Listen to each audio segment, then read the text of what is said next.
So previously we wrote a code which multiplies two numbers. It takes one from one memory location, the second from the second memory location, then it does something and it finishes the job. But then the question is it possible to reuse the code to multiply two other numbers? Let's say I have numbers C and D in two other random access memory locations. So for example, in the memory location number 4, I will write 4 and here number 5. So is it possible to reuse this code to multiply those numbers as well? Let's think about it for a moment. So we have written a code which basically starts around here and ends around here, which multiplies the two numbers.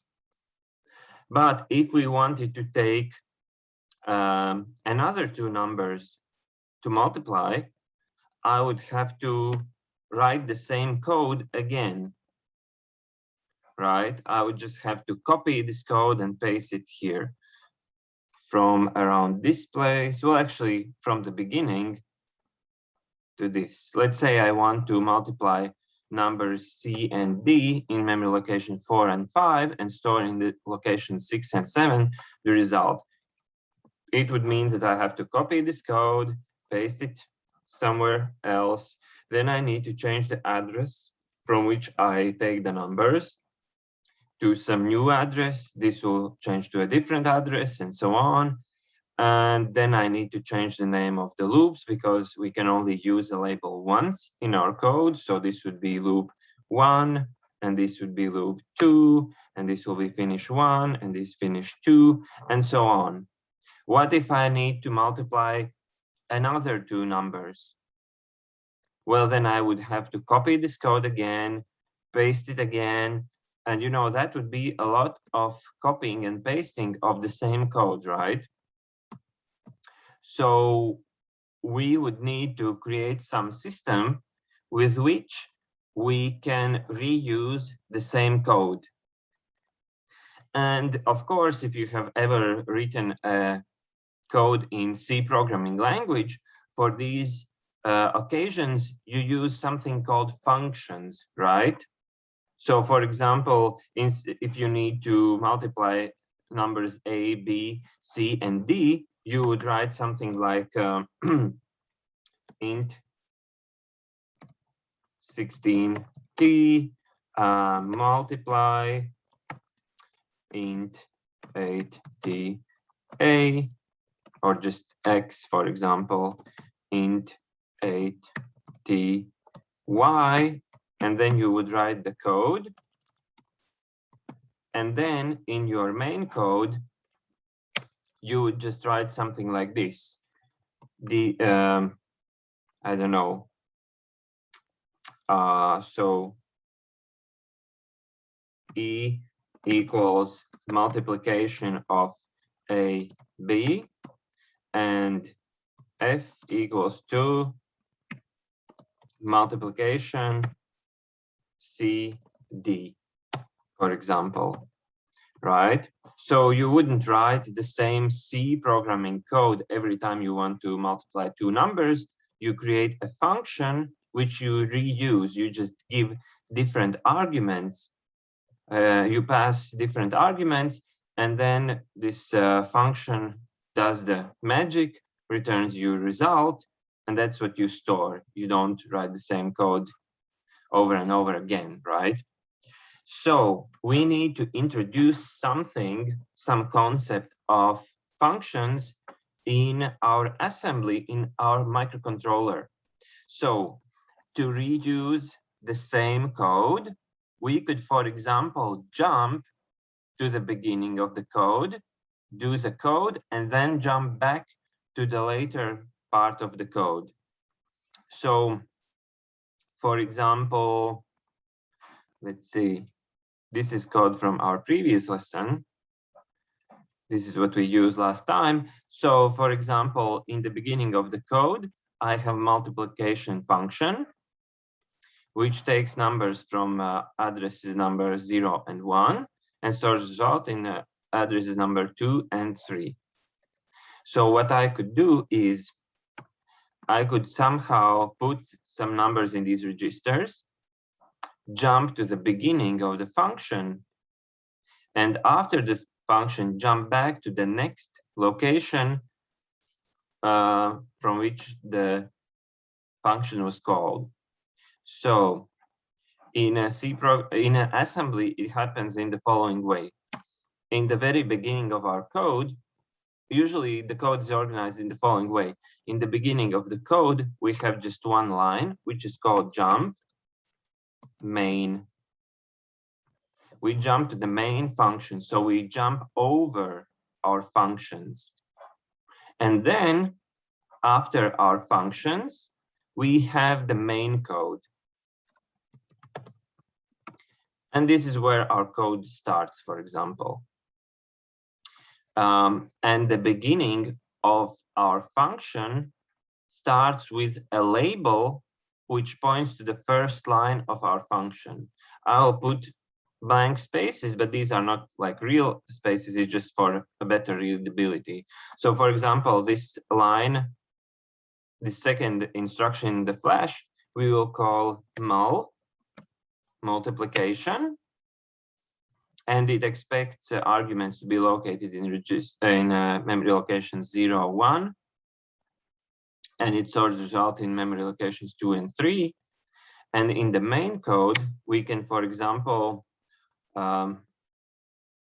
write something like this. We start up our CPU, it jumps to main, and in main, we will load some numbers in registers. So first of all, I will just comment on the way how function arguments are passed to the function. And in reality, in normal programming, function arguments are passed through registers.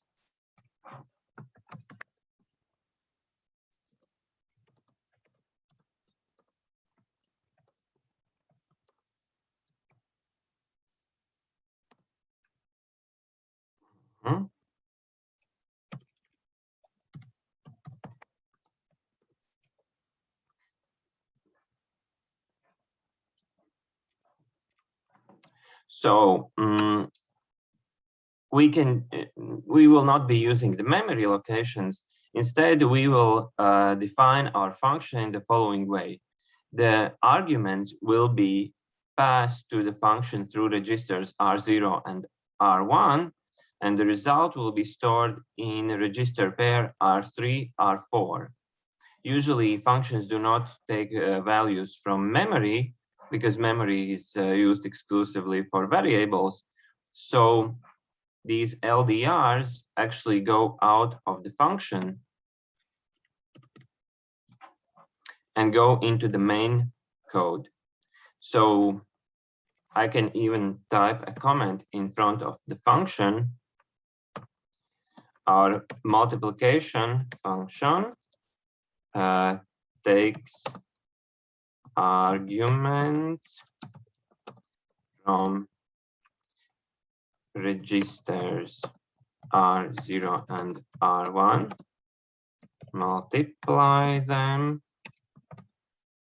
and stores result in register pair R3, R4. Usually the higher part is given first. So R4, R3 means that it is in little endian format. The top part is in higher register and the bottom part of the number is in smaller register. So this is a short description of our function. So storing will also take place in the main code. So in the main code, I take numbers from memory address number 0 and 1.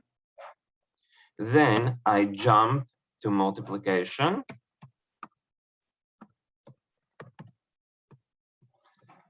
Arguments are already copied into registers R0 and R1.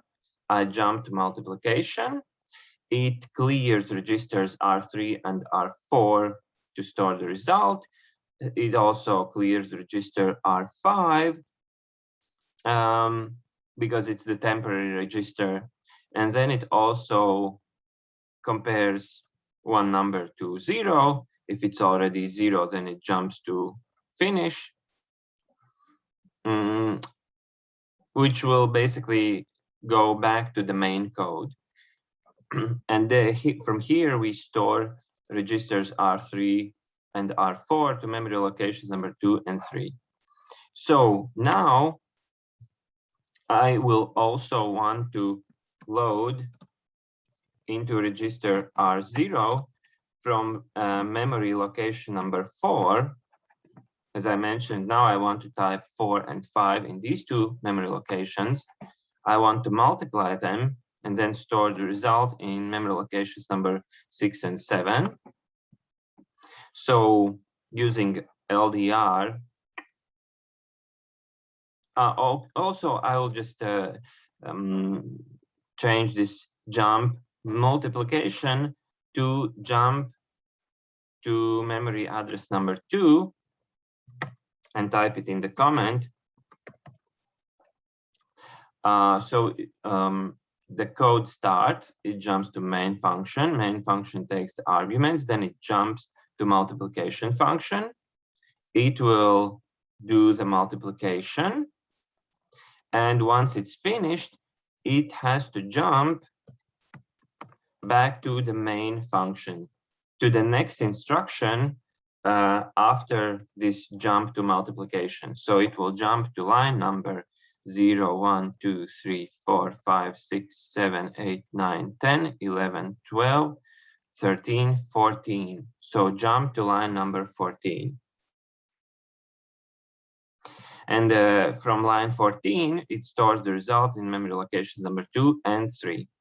Next, if I want to reuse this code, I want to load next numbers into register R0 and R1. Then I want to jump to multiplication so that it takes the numbers and multiplies them. So I type jump multiplication, which is line number 2. Line number 0, 1. So here is actually 1, and here is also 1. But the problem is when I jump the second time to multiplication function, it will incorrectly jump to the end of first call for a multiplication function, because I cannot change this flash memory code on the go, right? So we have a problem. We can easily jump to the beginning of our functions to reuse the code, but we have a problem that we need to change the jump back address after every call. So this address cannot be fixed. It has to be located somewhere in some register or something like that, so that we can jump back to the correct next location. Okay, did you understand this problem? We can jump to function from any location, but we can only jump back to the same location. So we have a problem here. Did you understand this problem? You can type it in the chat or with voice.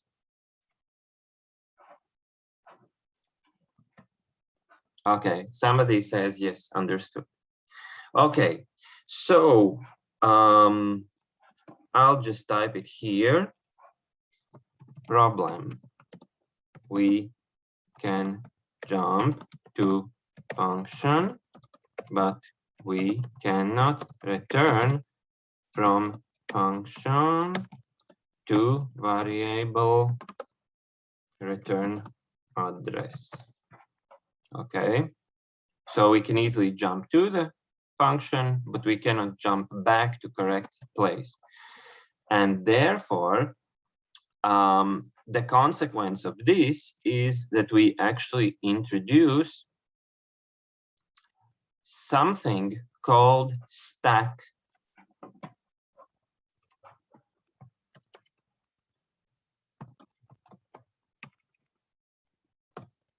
So I'll explain to you how it's done in older 8-bit RISC microcontrollers, and it's done in the following way. We have random access memory, and the convention is that we put variables x, y, z in the beginning of our random access memory, starting from address 0x00 in RAM. In for Neumann architecture, for example, in our microcontrollers, RAM starts at address 0x200000000, but it doesn't matter. It's just the beginning of RAM. The beginning of RAM is where we store our variables. But the thing is that from looking from top of random access memory, we have unused space. And some geniuses decided that they could use the top of random access memory to store the return address of function. So when we jump to function, we store return address, which is the next address compared to the address from which we jumped to the function. So, and when we finish the function, instead of jumping to constant number, we take the return address from the top of random access memory, and this is called stack. So stack has two functions. First is push. It is also a separate instruction which we need to add to our microcontroller. Push pushes register to top of stack and decreases stack pointer value. Okay, so I have to introduce a new concept which is called stack pointer register that points to next free location in stack. Okay, so sorry, there's no other way around, but we need to upgrade our Logisim processor, our CPU. Stack pointer is a part of CPU. We will add a new register, which is stack pointer. It's short SP, and it holds the value of the first free memory location in random access memory. So it points, for example, after resetting our microcontroller, it points to the top of random access memory. When we push in some value, for example, program counter +1,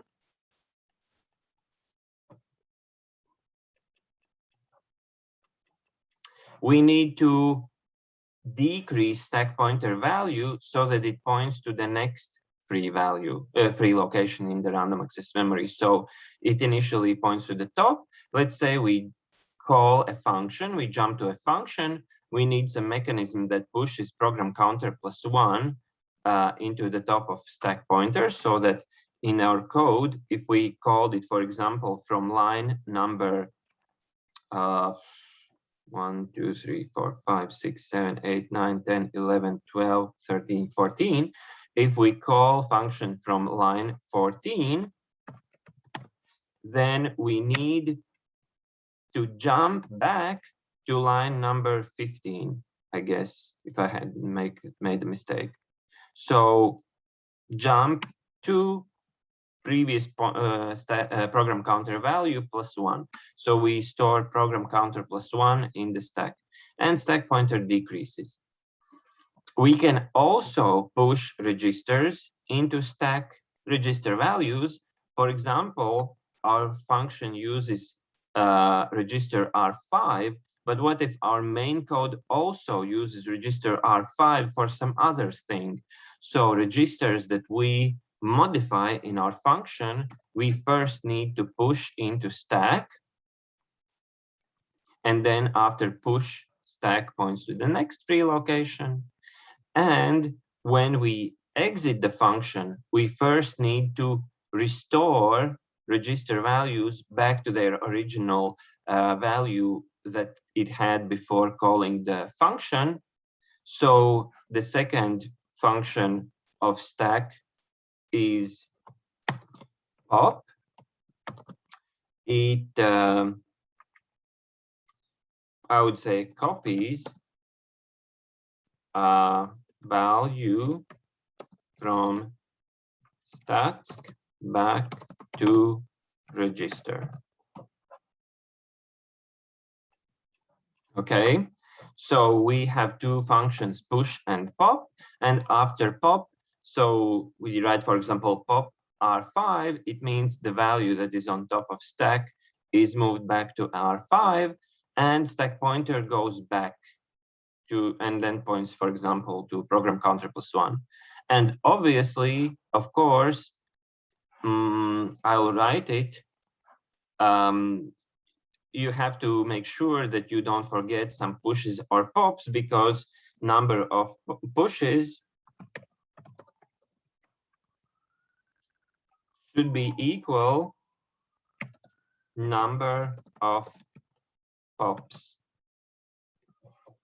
so that you push the same number of registers as you pop. So as you can see, if you do too many pushes, you push so many registers that at some point you start to overwrite your variables. And this is called stack overflow.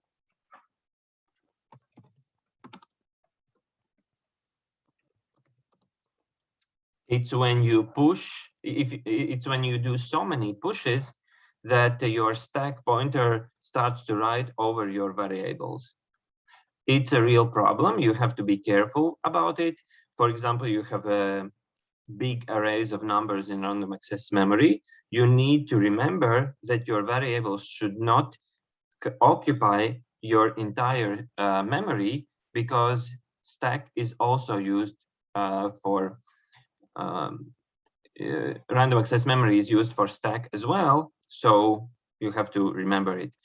You have to leave some 100 bytes at least in stack. If you are using functions that call themselves, it's even more.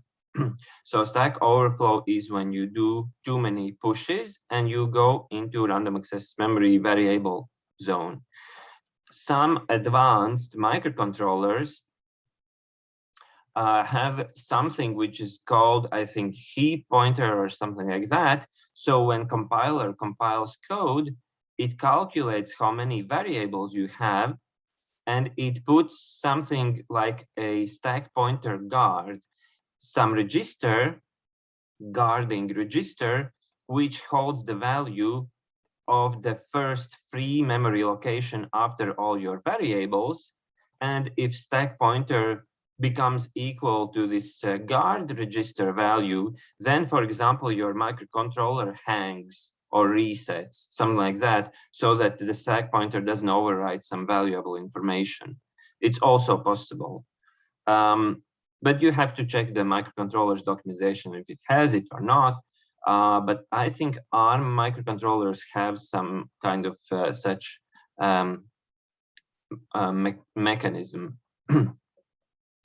In some cases, operating system, in desktop computers, operating system also has something, I think it's called base register or something like that, which checks it out so that, for example, a hacker cannot start pushing so many variables that it overwrites a memory of a different program, for example.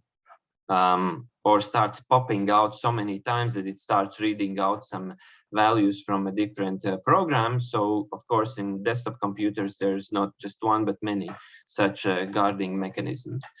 So Stack Overflow when you push too much, and there's also something less popular, but it can happen. It's called Stack Underflow. Stack Underflow, it's when you pop too many times. So these registers, usually they're built in such a way that when you subtract, it just rolls over to the beginning of memory. For example, you have stack pointer, for example, is 4-bit.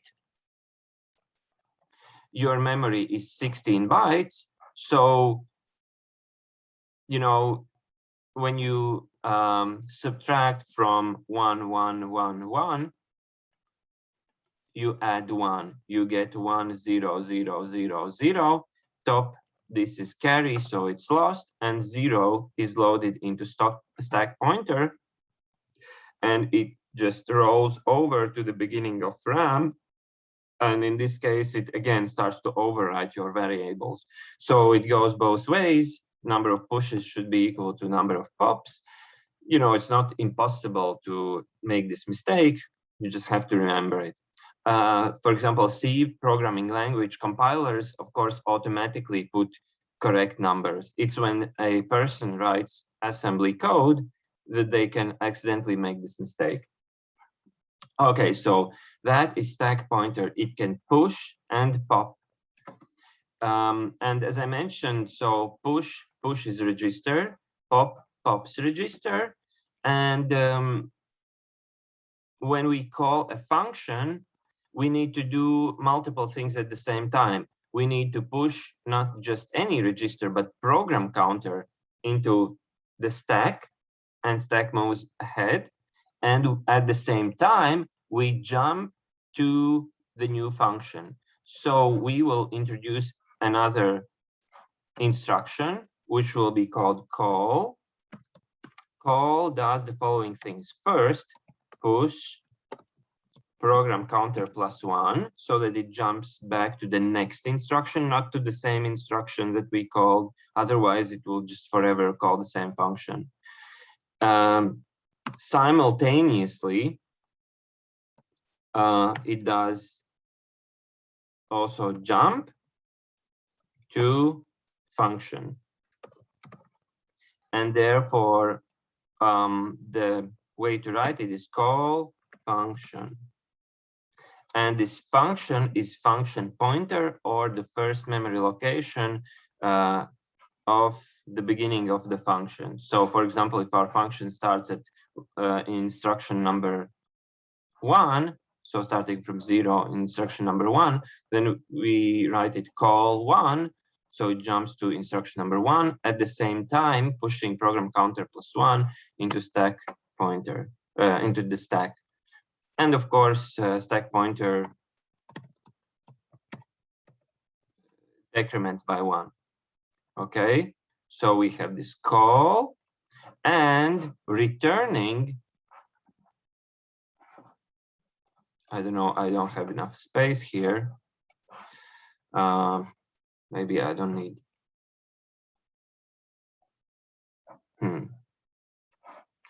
Maybe I'll push it here. This thing goes here. This thing goes here.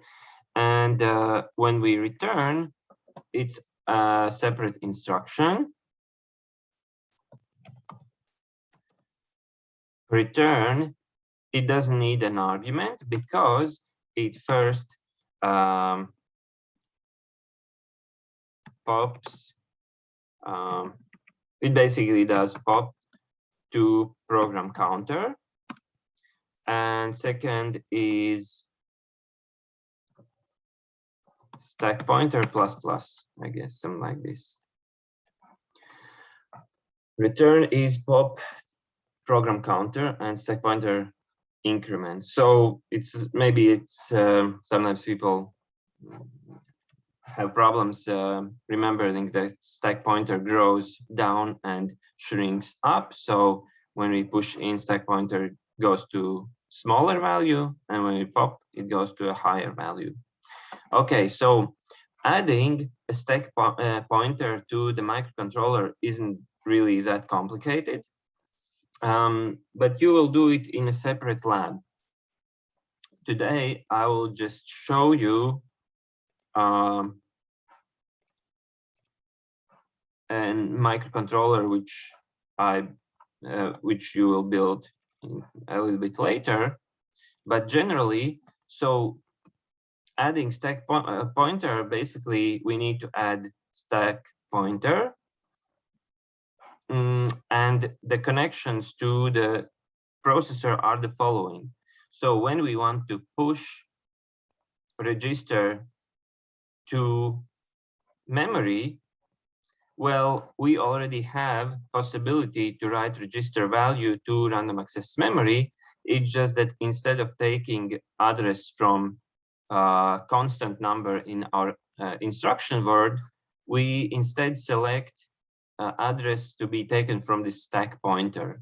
And also we can put adder in front of stack pointer and either add 1 or add -1, and -1 is all ones, and in hex it looks like FFFFF. In our case, stack pointer is 4 bits because address is 4 bits because we have only 16 bytes of random access memory. But basically, yeah, if we push, we subtract 1, and if we pop, we add 1. So actually the connection is pretty simple. And in our instruction decoder, we only add 1 more bit. It's data out source, which switches between flash memory word and stack pointer value. And if we want to push program counter, we just put a multiplexer in front of data out. So we can either push a register value or program counter +1 value. And if we want to pop, in that case, we take this data in and we feed it either to general purpose register for pop, or the same cable goes to program counter, and this multiplexer basically selects whether we want to take value from random access memory, from stack, back into program counter, or from flash memory. So it's from instruction decoder. So we will, you will have a separate lab where you slowly do this step by step. Now we don't have really that much time to do it. Therefore, I'll just write some code and we will test out our microcontroller. So I'll also open Excel. Let's see, instruction set. So in our instruction set, which is in Ortus, you already have these 2 new functions, which are called push, pop, call, and return. And also their description. So push accepts argument register, and the rest of the bits are unused because the address is selected by stack pointer. And the pop takes address also from stack pointer and register here. Call accepts 1 argument, which is address to which to jump, and return doesn't have any arguments because it takes address from stack, and stack, everything is done automatically. So let's now update our code with push, pop, return, and call so that we can reuse this code for this. Yeah. When will the lab available on Ortus? I will put it within a few days, I guess. So let's now modify this code. So we wrote LDR R00, LDR R11. Now to call a function, we cannot use jump, we need to use call, and then the entry point of our function. So, you know, it's all, we've counted that it's address number 1 is the entry point of multiplication function. So it's call 1, and it will automatically push program counter +1 return address to stack and jump to multiplication function. Now, in this multiplication function, since we are using the function, basically the function description says that it will only touch and modify registers R0, R1, R4, and R3.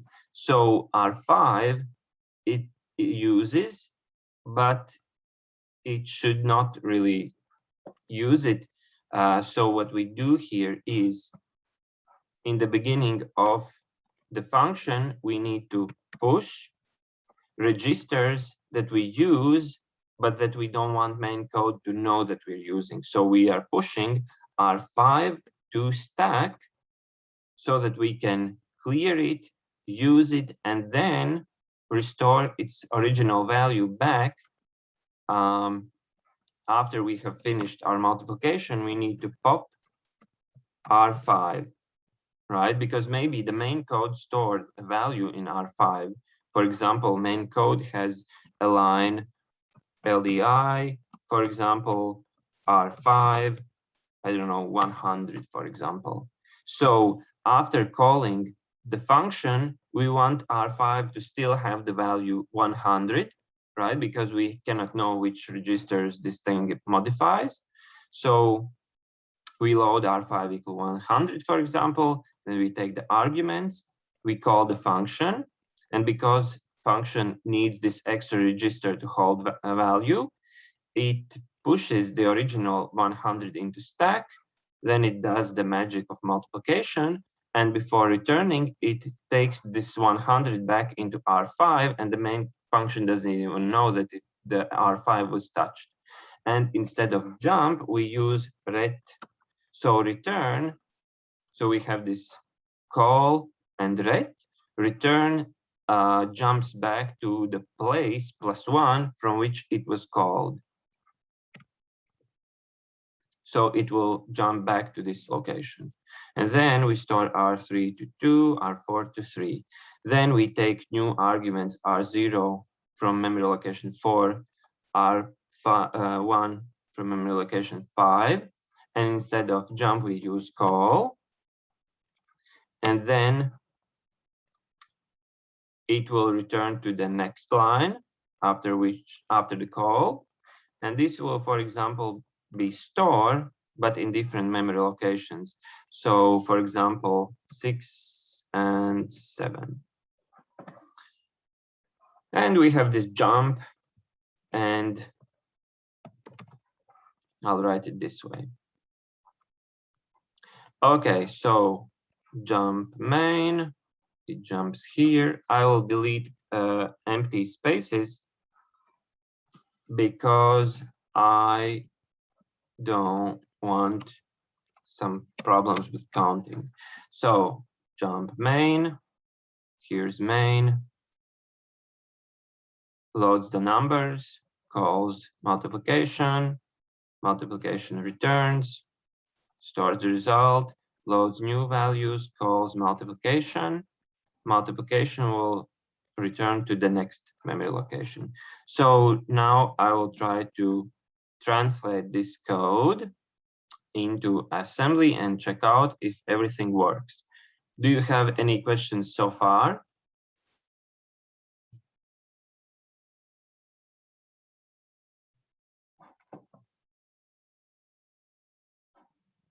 Okay, then I'll start by counting the numbers. So main 0, 1, 2, 3, 4, 5, 6, 7, 8, 9, 10, 11, 12, 13. So main is 13.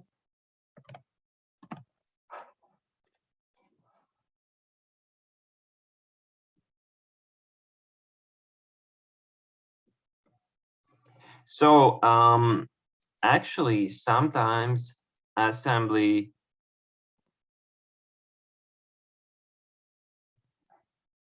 Okay, so the questions about logical shift left maybe a little bit later.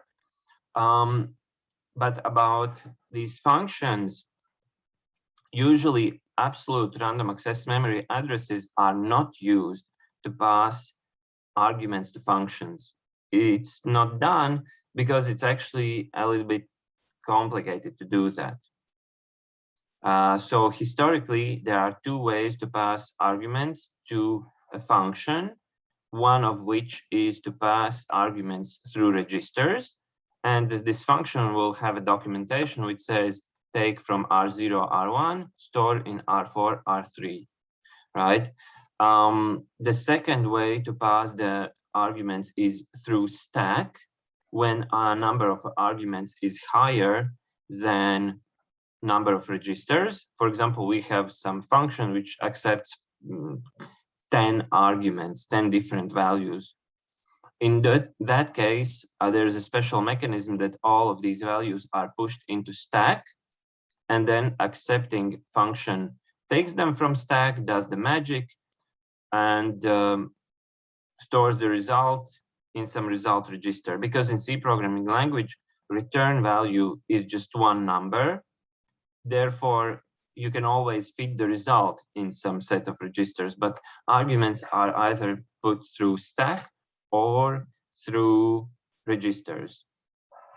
And our microcontroller would need to be updated to accept values from stack, because then we also need to use a special instruction which loads the value from stack -1, stack -2, and so on, without really moving the stack around. It's usually done using base pointer. So in our case, it's just random access memory. Sorry, it's just registers. Okay, so I'll translate the absolute addresses here, and jump end 0, 1, 2, 3, 4, 5, 6, 7, 8, 9, 10, 11, 12. 13, 14, 15, 16, 17, 18, 19. I guess this is line number 24. Wait, something wrong. So, oh no, it starts at 2. So I subtract 2. So this is line 26. So this is 24. Okay, this is line 13. It's 11. Okay, that's interesting. Jump, push. Okay. So this jumps to 13. This jumps to 8. Okay, so far so good. Now I'll quickly translate these to machine code. Jump 13, jump is 5, 0, and 13 in hex.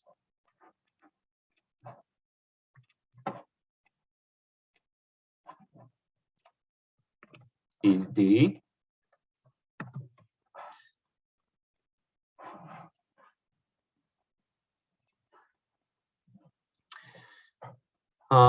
Next is push R5. So push is 0, 1, 1, 1, which is 7, then the register. So this is 7, register is number 5, and then 2 zeros because they don't care. Next is LDI R30, so it's 2300. That is the same. XOR doesn't change. Subtraction doesn't change. OR doesn't change. Branching doesn't change. Add deck, jump. Pop, here I have to modify. So this is pop is 1000, which is 8. Then register number 5 and 2 don't care bits. Return is ret is A. I guess it's carrier. Here, I'll pause this video a little bit. So, LDI R5 100. Let's see. I'll write it so that you see that push and pop protects the value. So LDI is 101, which is 2. Register R5 and value 100 is, I guess, 6, 4. But it doesn't matter, just some value. So these are translated. Call translates in machine code to 1001, which is 9 in hex, then don't care bits, and then address to which to jump. So it's just 1, 0, 1. It's this location.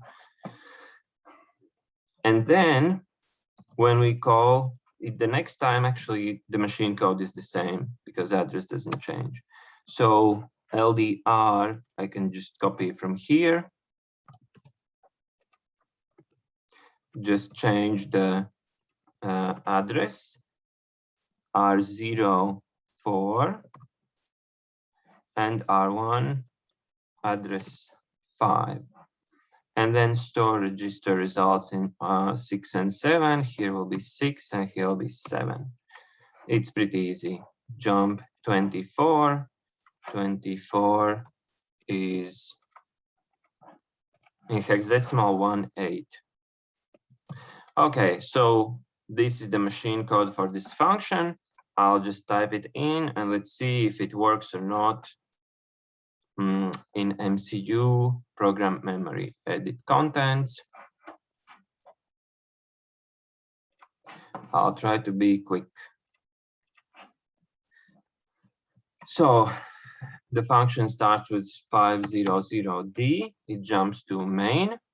Then the function contains 7500, 2300, 04, A4, 0555, 0191, 650B, 0300, 0415, 0130, 5006, and 8500. A000, 2564, 3000, 3101, 9001, 4302, 4403, 3004, 3005, 9001, 4306, 4407, and 5018. Okay, let's check out if it works. So I'll just type in some values here. For example, I don't know, 2 times 3 and 5 times 6.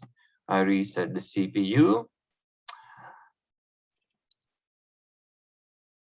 And I forgot to tell you one thing. So when we reset the CPU, unfortunately, our stack pointer resets also to 0. So in many microcontrollers, you need to initialize stack pointer because when we hit reset, registers get value 0. But in this case, stack pointer will point to the beginning of random access memory, and it will falsely, when we call push, it will push value into address number 0. So in our case, we actually had to do a one dummy pop so that stack pointer jumps to the top of RAM. In this case, I'll just type it manually. I just forgot to do it. but correctly we need to initialize stack pointer. Sometimes C programming, well, actually always C programming compiler initializes the stack pointer in the beginning of code before jumping to main. So there is one thing that the processor does before it jumps to your main function. There are many things. One of them is initialization of stack pointer. So in my case, I would write it before jumping to main. I would initialize stack pointer so that user doesn't have to think about it. But in this case, I just type F. Now let's check out. So using the clock on rising edge, stack pointer, the program counter will be loaded with value number 13. So it will jump to our main function. It will jump over the functions. And besides, for example, in old programming languages, I think in the first C programming language iterations, it was a good style to first write functions and only then write the main function. It basically mimicked the way people wrote in assembly, because most C programmers in the beginning were people who initially programmed with assembler, and when C programming language was invented, they moved from assembly to C, and they just kept the same principle of programming. And I think in programming language Pascal, it is still the rule that the functions are before the main function. So on falling edge, it jumps to the main function, which loads 64 into register R5. Let's see, R5 is 0. And when we do the instruction, register R5 has value 64. Okay, so these two instructions take values 2 and 3 and load into registers R0 and R1. So 2 and 3. And then it calls call function. And let's check out very carefully what the call does. So when I do rising edge of the clock, then you can see that random access memory end is selected. So it is because this multiplexer selects stack pointer as the input for random access memory address, and program counter value as the value to be sent out to data of random access memory. Besides, not just program counter, but program counter is 16, but not value 17 will be pushed so that we jump back to the next line after call. And as you can see, right, to random access memory is selected, all control signals are selected at the same time. This happens on rising edge of the clock. We read the values and send them to random access memory.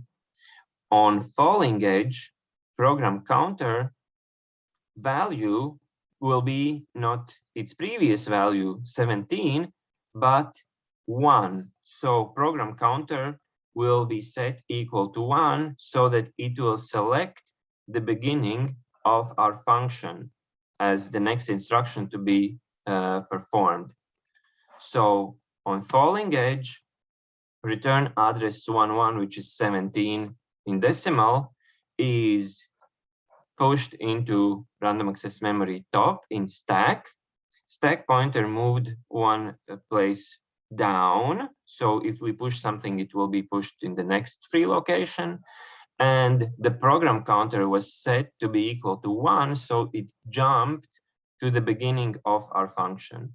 And let's check out if it works. I hope it does. So next thing is, as we wrote, since we're using a register outside of the argument registers and return register, we need to push it into stack.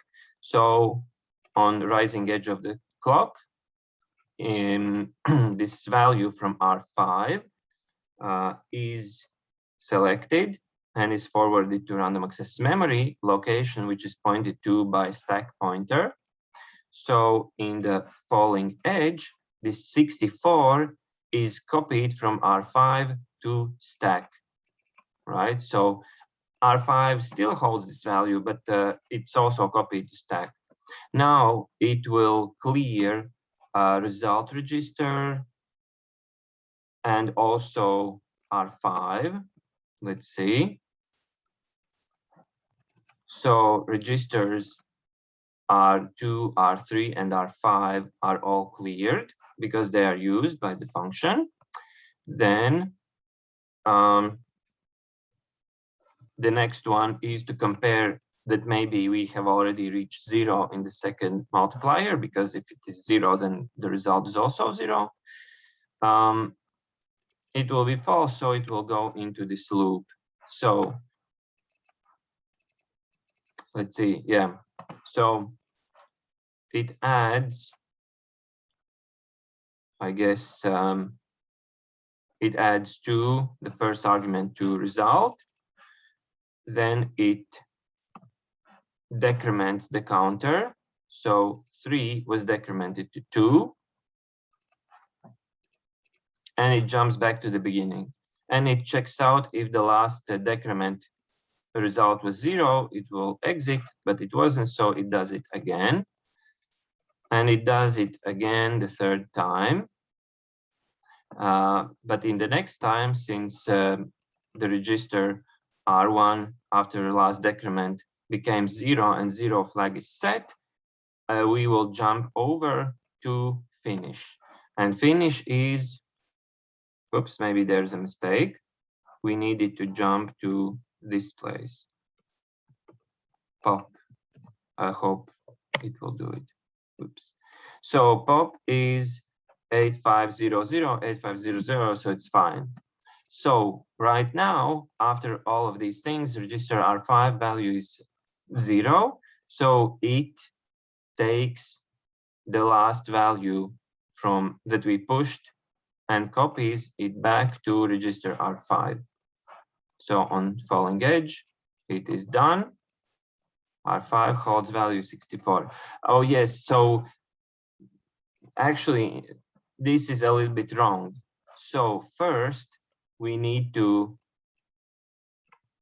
maybe not in this case, but in this, so in pop, we first need to move stack pointer back and then load the value that is pointed to by stack pointer. So this is important in which order we do it. And then return A000 basically takes the value to which the stack pointer was pointing. So it selects address, and then data, which comes in, is fed into program counter. So program counter's next value will be 17. So it will jump back to the place from which the function was called. And as you can see, it jumped to the next instruction after call. Now it will store the result, and then it takes the next two arguments, 6 and 5. 5 and 6, why did it not take it? 1 second. R1 should have been 5. Maybe there's a mistake. Oh yeah, there was a mistake. So here should be 3105.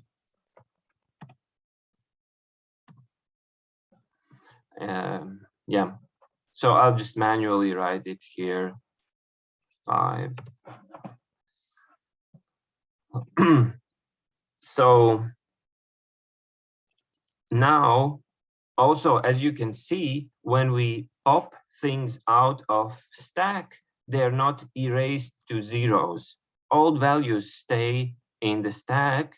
Nobody specially clears them to all zeros or all ones. We push something in, and then we pop something out, but the footprint stays. It's okay, it's nothing special.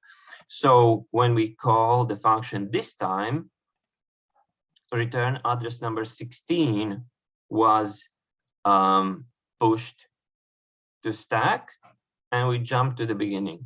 In this case, the same number 16 is pushed because we didn't change R5 value, but if it changed, then it would push a different value in. And it does the same function all over again, just more times. Second, third, fourth.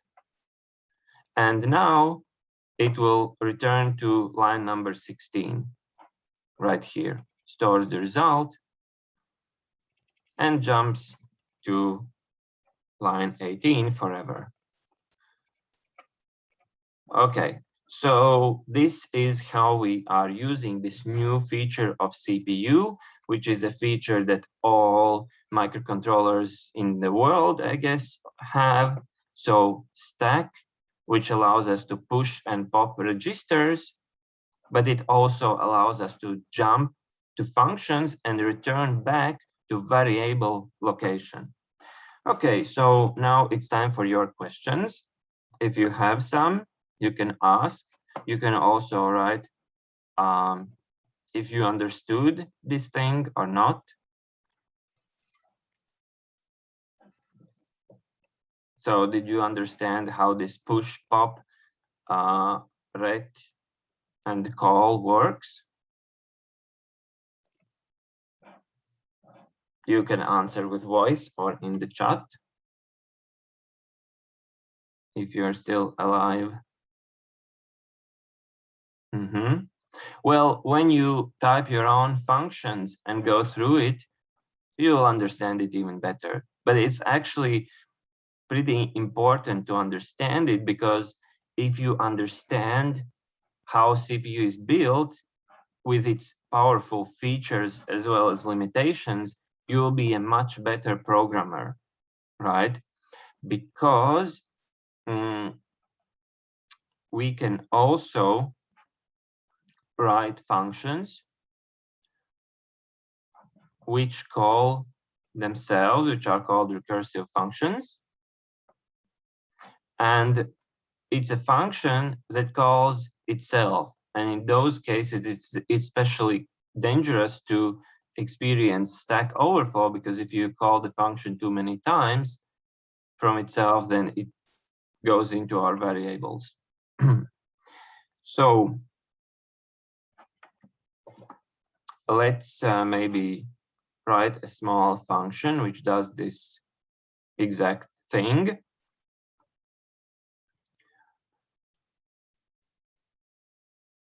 Let's see. So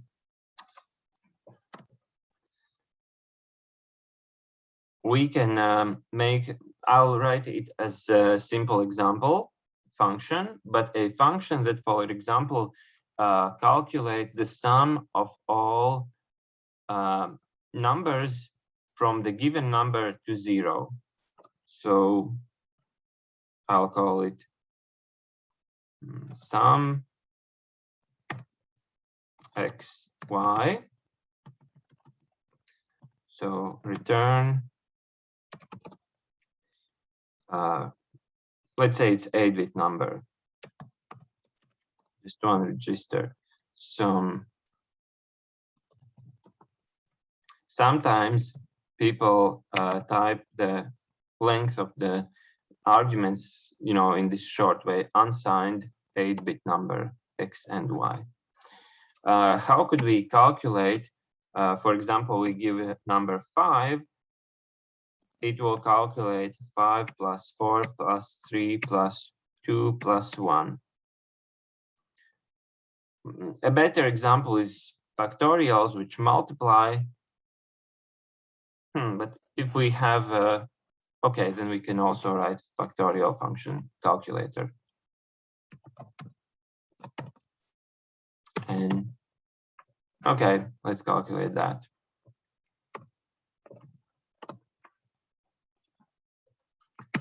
So when we want to calculate factorial, which is n times n minus 1 times n minus 2 times n minus 3 and so on, how can we type it in the shortest way possible? We type it like this: return n times factorial of n minus 1, right? To stop this function from going into infinite loop, we type it like this: if n greater than 1, then return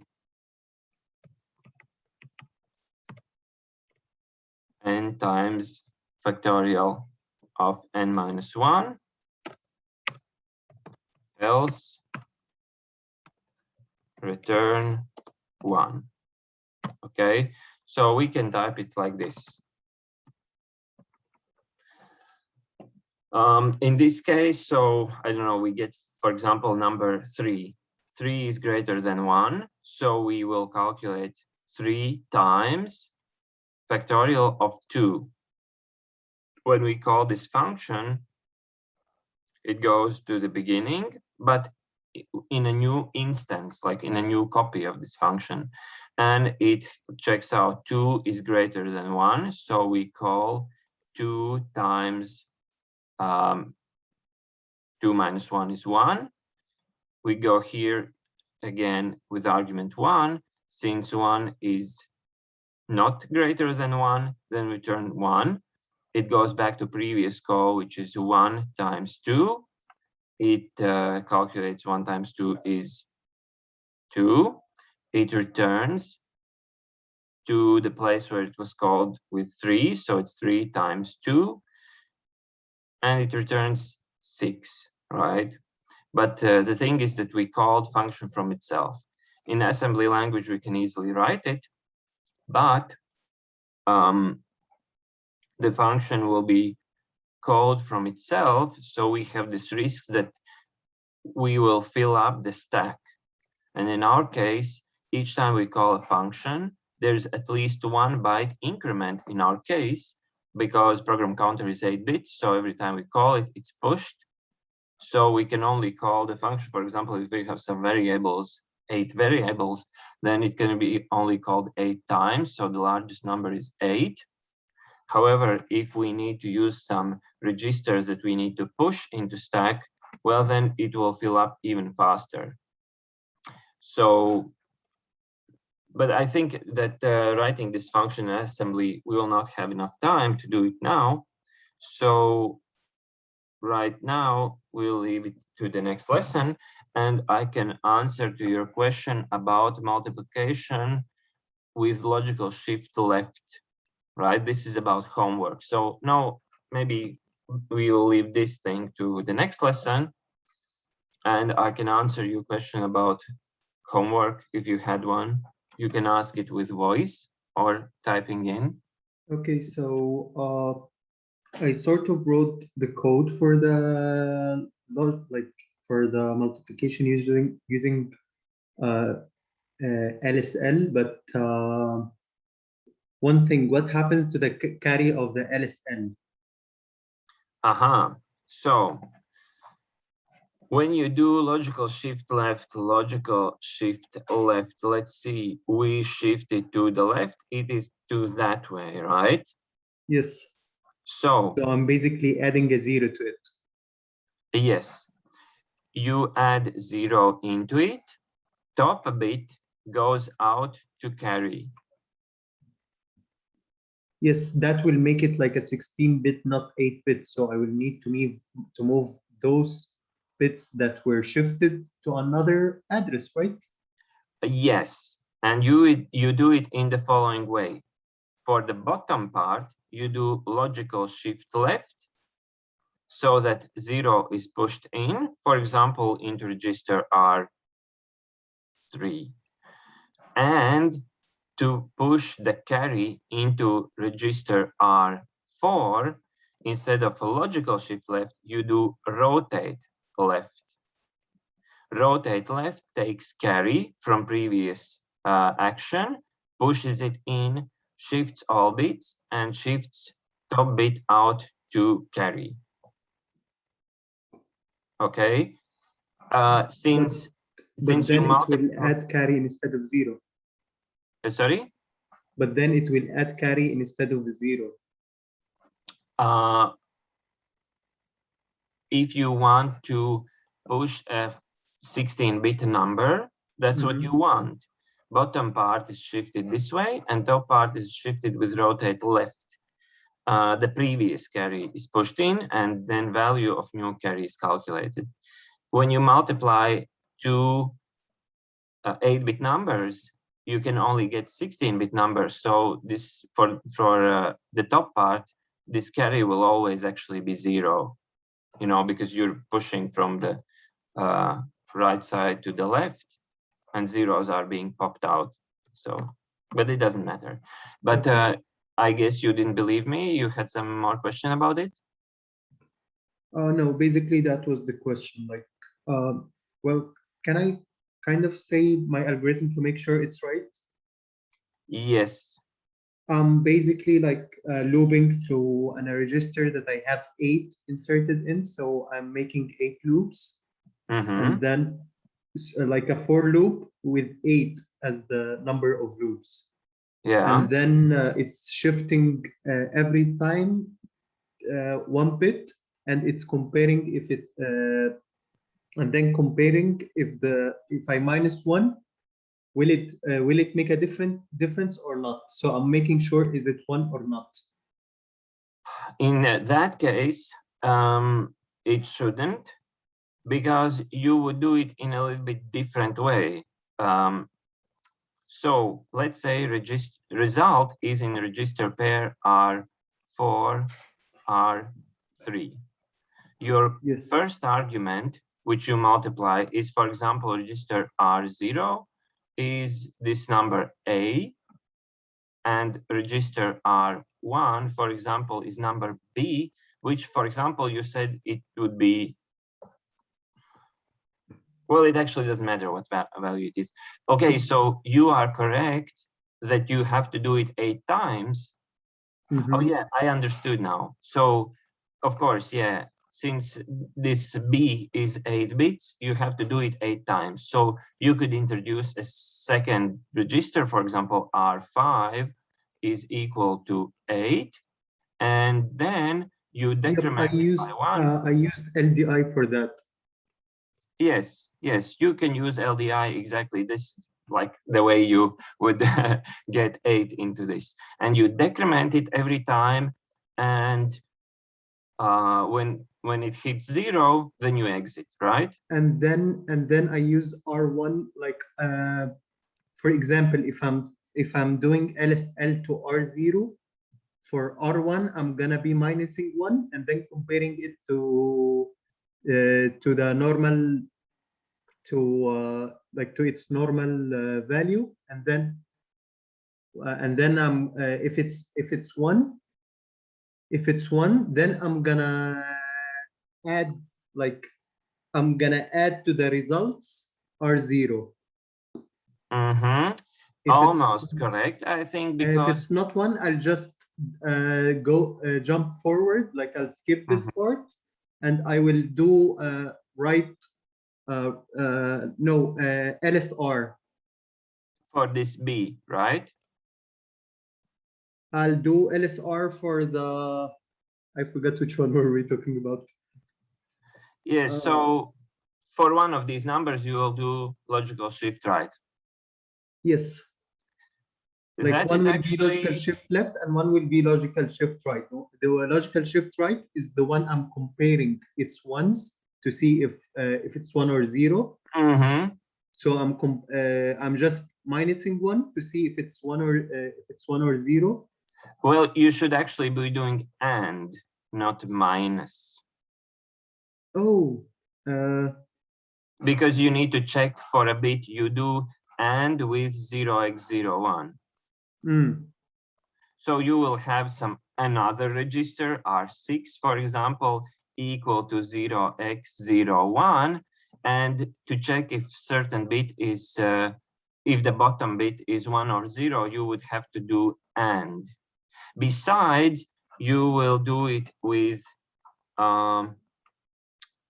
compare instruction. You will use compare beginning, which is 0001, then register, for example, R1 with R6, but the middle part, instead of subtraction, you can use and. In that case, it performs and, sets flags, but doesn't override the first or the second register. I sort of don't get it. Like I'm doing AND between R1 and R6. Yes, well, the way I would imagine it, maybe I'll type it, for example, here, right?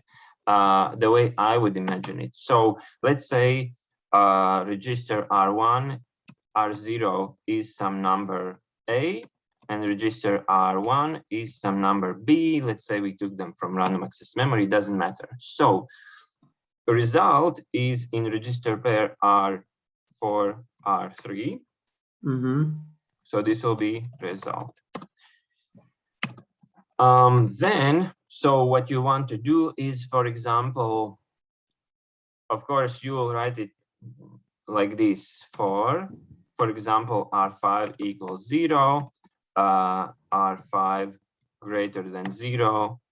So R5 equal 8, R5 greater than 0, R5 minus minus. So this is your loop counter. You do it 8 times. Yes. You do it like this. You will load, you will have to load, so R6 equal to 1 or 0x01 to compare the bottom bit of your numbers. And you do it like this. You will calculate, compare R6 with R1 through and. So which will translate to, I'll just write it in this hex. So instead of doing actual AND from arithmetic logic unit, you do compare from arithmetic logic unit, because this compare is totally the same as AND, it just disables writing back to the registers. So okay, so it will compare just one byte, not the whole thing. Yes, let's see. Exactly. So compare, it will be 0x. The instruction will be 1. Register number 1 is, for example, 6. Ending is 8. And the second register is, for example, register 1. So in machine code, it will look like this. It what will about do assembly code? So you will calculate logical AND of R6 and R, or maybe I'll write it like this, R6 and R1, for example. You just calculate it, it sets the flags, but doesn't override any of these registers. You just keep them as they are. So in assembly, it will look like this. Compare, and it will translate to this. Then, if result, if 0 flag set, if you did this and the values were, for example, I don't know, 0, 1, 0, 1, so, and you did it with 0, 0, 0, 1, this is the 6th register and this is register number 1. Since the bottom bit of this B was 1, then you need to add to R4 and R3. Okay. So add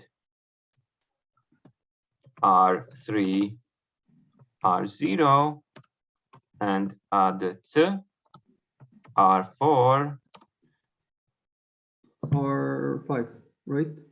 R5, exactly. So R5 will be R6 and R6 will be R7. Am I right? Well, oh yeah, sorry. So we are using R5 here. So I don't know. R7.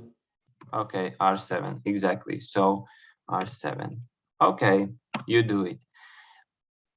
Okay. And then we will do logical. Otherwise you jump over this line, right?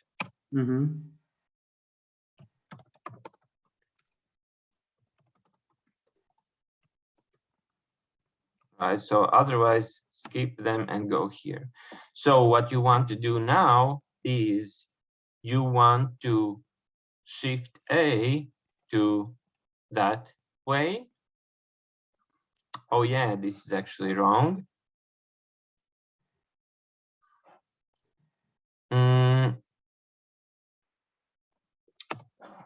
So what you want to do is you want to shift A to the left, because that's Yes. what you do in multiplication. But you will lose your top carry. So this top carry you need to push into this R7, because you're adding R0, R7 to R3, R4. So the carry that pops out of R0 should go to the beginning of R7. And Yes. then you will have the correct result. So in assembly, you will write logical shift left of R0, which is this A, and rotate left through carry into R7. And then top part of R0 will push into bottom part of R7. And when you add next time, you will have the correct result. What matters to B, you need to shift to the opposite side. So it will be a logical shift right, I guess, for R1. Mm-hmm. And go back to beginning, basically, like this. I know it's a little bit complicated, but well, this university doesn't have to be easy. Yeah, but I sort of got it, like at least how I will write it. Mm-hmm. Somebody in the chat asking a question, but it's not about the homework. So we will have lessons until Christmas. Those of you who wanted to know. I think the last lesson is 20th of December. That's the end of the semester. We will have had all the lessons. And when will we have our marks, because we have thesis to defend? Yes. So until this 20th of December, you do all your homeworks. And then I put you marks during Christmas. And then that's it, basically. I want to put you marks during Christmas, and then you have finished this lesson. So, okay. Because during Christmas, I have 2 free weeks, enough time to read your homeworks and put marks. This is how I usually do it. And then that's all. And be careful about exam dates, not just my subject, but all subjects. When the exam date passes in Ortus, it automatically locks all the marks. And if you didn't do the homeworks and you wanted to do them one day later, it is already considered a paid second exam. To open the mark page, you need to pay this penalty money, something like 20 euros or something. So actually, a second exam is free. Third exam is the one that you need to pay for. Oh, really? Okay. I didn't know that, but fine. So just be careful. These pages lock automatically. There's nothing I can do. If in Ortus the exam date is, for example, 10 of January, then on 11 of January, the page is already locked, so I cannot edit your marks. So just be careful about it, okay? And not just my subject, it's in all. So about the distribution, every homework or test or whatever is just one entry in Excel. Homeworks is either 0 or 10. You know, it's impossible to partly make the Logisim code work. It either works or not, so it's 0 or 10. Tests have, you know, values from 0 to 10 with something like 0.01 precision. And then I just calculate the average. I don't really weight them. Each is just 1 point, right? Okay, my email is also, I think, in Ortus is andrisigaunis@ptu.lv. Okay, but about the homework, I'm sorry that I will make it more complicated, but do you really need this counter?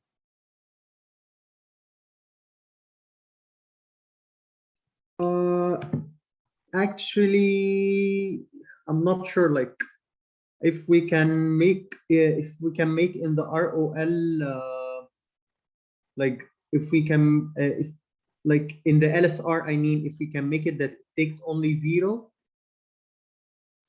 then we don't need it. We can just put we can just like make it that when R1 is 0, then we just finish. Exactly. You're absolutely right. So one of these numbers, this B, you keep shifting bits out of it without shifting anything in. So after at most 8 times, all bits will have left B. So it will be equal to 0. So you can just check out at the beginning. If R1 is 0, then exit, right? Initially, you will do compare R1 with itself. Well, basically, you will do OR R1 with itself. It is already 0, then you just finish right away. But when you do this logical shift right for R1, R1, yeah. So when you do this logical shift of R1, first of all, when you shift out, if the bit was 1, it will be located in carry.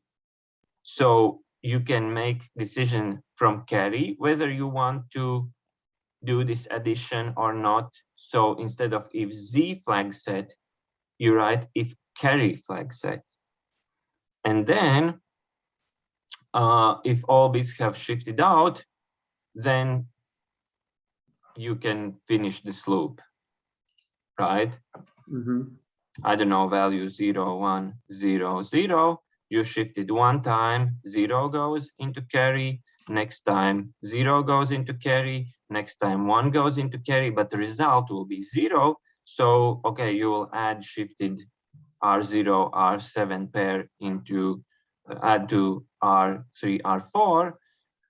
But since the B is already 0, you can exit. So in that case, sometimes, if not, if the value is, for example, very small, the loop will exit even faster than after 8 iterations. That's true, but just that the code will be a little bit annoying, especially that the carry itself is like, I'm not sure what carry will be here, what carry would not be here.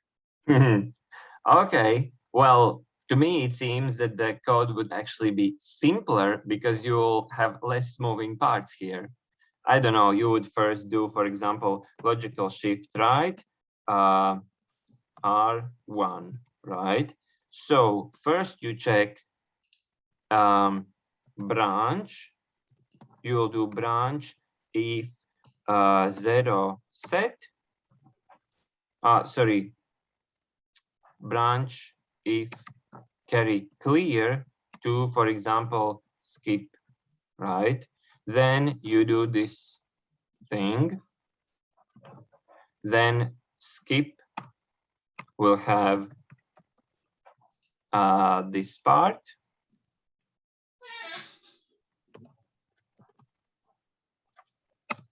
Let's see.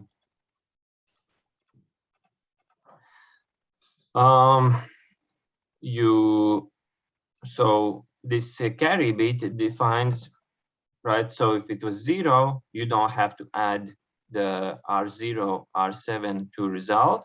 If it was 1, you have to add it. Then, regardless of situation, you shift R0, R7, and then you jump to this place. Just question, where do you compare R1 if it's 0 or not? Maybe that's a little bit more complicated. You shift it, skip, also maybe here, if branch if 0 flag set.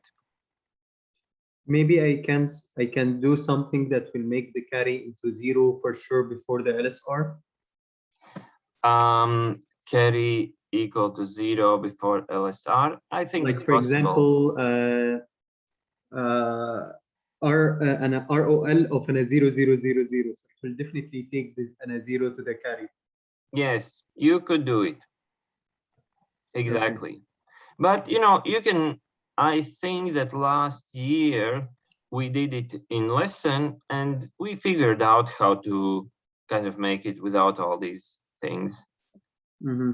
So if you think about it, you can kind of figure it out. Maybe there's one thing that you need to do the first time, something like you compare this R1 to 0 right away. You do OR it with itself, and if result is 0, you just skip everything. And then if it's not 0, then you go into main loop, but this shifting out and equaling to 0 will kind of do it itself. So I don't know, maybe you can figure it out. And theoretically, we have the second homework after this lesson, which is to write a fast divider code. But maybe we can leave it to a little bit later. Okay, so for now, you just do this multiplication with shifting, and division we'll figure out later. Sure, thanks. Okay, that's all for today. Next time we do some recursive functions. And that's all, yeah.